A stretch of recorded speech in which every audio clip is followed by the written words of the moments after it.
Good evening, everybody.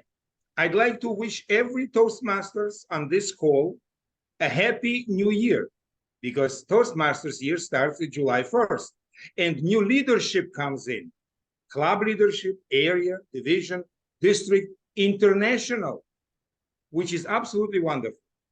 So happy new year and good luck to new leaders. And incidentally, our theme is leadership. I'm Isaak Gelbinovich, member of Omni-Pro Speakers Bureau from District 83. And my esteemed colleague is?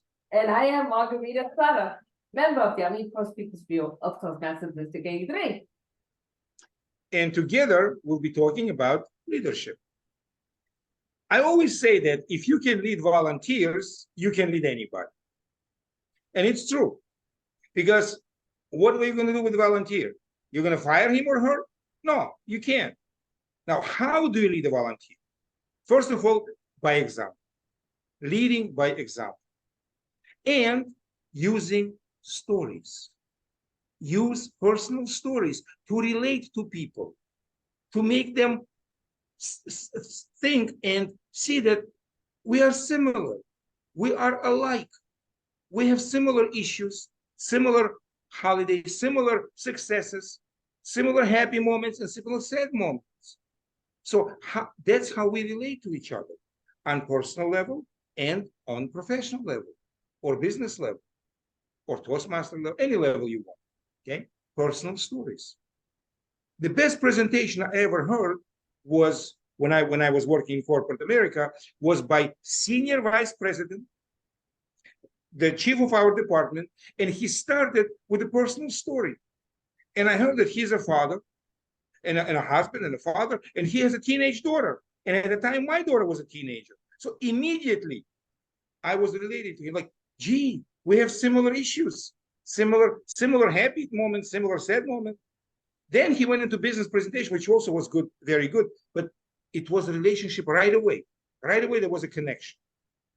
So do not be ashamed or afraid to tell your personal story. Isaac, and then start leading. Yes. I'm sorry to I love that point that you made about bringing up your personal stories in order to connect with your club members, in order to connect with your staff, if you're a manager at your job, or even if you are part of a team, right? Story is what brings people together because everybody is working towards a common goal, going in the same direction. And at least that's how it should be. The word leadership, when cut in half, is leader and then ship, right? This means that as a leader, yes, you have to oversee everything, make sure that everything's going in order. But the end of the ship, it implies, the ship implies that you have to give them the space to travel their own way so that they're able to then learn and enhance the strength of the team. Right, Isaac? Absolutely, absolutely. If you micromanage, then you better do everything yourself, and it's impossible. It's impossible. A leader is not a single person. Leader is somebody who has followers. It's a leader of a team. Because if you just one person doing everything, you don't have a team. You're not a leader. Okay, you're a workaholic, and it's kind of stressful. But like Margarita said, steer your team. Okay, lead them, let them follow you. Give them a goal, give them an idea, give them a vision, and let them achieve that vision together. Okay, so, it's much more fun together. So yes. Isaac, what do you feel are the three basic steps or three basic qualities that a leader must have to succeed, whether in the Toastmaster realm or out in the workforce? What do you think of the three characteristics of a leader? Well, my personal vision is actually have a vision. You need to know where you want to end up, where you're going. Have a vision, have an idea, and then inspire your team to follow your vision and your idea. Inspire. Okay. That is a good one. And what's the third one? What's the third one? That's I thought it's three. The third, Yes, but the third one is the one that I like to focus on. Inspiration. Inspiration. Because in order for a team to follow a leader, they have to feel inspired. They have to feel that they are connected to you on a personal level. And this is where story comes in. This is where goal setting comes in. And this is where having a specific plan comes in. Right, Isaac? agreed. So, you know, it's important. Remember, as a leader, you have to make sure you inspire your team. You inspire them by delivering stories about your life, what you've been through, and your struggles. And third but not least, show compassion. Right? Show compassion towards your team members. Let them know that you care, right? That you're not up here and they're down here. This is a 360 relationship where they have to be connected to one another. So Isaac, tell us a little bit more, a few last words. It's very interesting you said, show them that you care. It's absolutely important to tell your team members that you notice and appreciate when they do a good job. Okay? Notice and appreciate.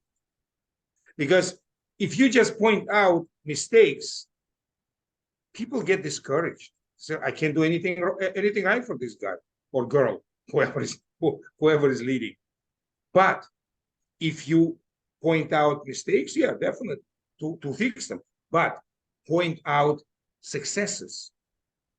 Yes. So people see that, people know that you do see it and you do appreciate it. Absolutely. It will be a whole different story. That's right. Is that focus recognition? That's what I like to call it, focus recognition. It's not enough to pat somebody on the back and say, good job. Tell them when they did the good job, how they did it, and how it contributed to the team, right? So then you have focus recognition. That's the key right there. That focus recognition. When your team member knows that you've noticed and that they see what you've noticed and what they've done, wow, that's like right there. That cements the relationship. So a little more, Isaac, relate to that. Well, that's basically all I have for now, because we will have a whole series of leadership, and from different people, from different points of view, from different perspectives, and that's the value of a team. That's the value of a team, because we're all different, we're all unique, and thank God for it. And we see things differently. But when we are working towards the same goal, the same idea, the same, like Margarita said, inspiration, then we become unstoppable. Together, we are unstoppable. Unstoppable. Fellow Toastmasters and future Toastmasters, the goal is to become unstoppable. Stay tuned next week when Mario Lewis and Darlene Blanco will be expanding this view of leadership. And we're going to have a special event where each one of us will be presenting our own platform on Monday, July the 24th at 7 p.m. So stay tuned for that. But in the meantime, stay tuned for Darlene Blanco and Mary Lewis next Thursday, when they're going to be expanding on this topic of leadership. See you soon. Bye now. A wonderful night.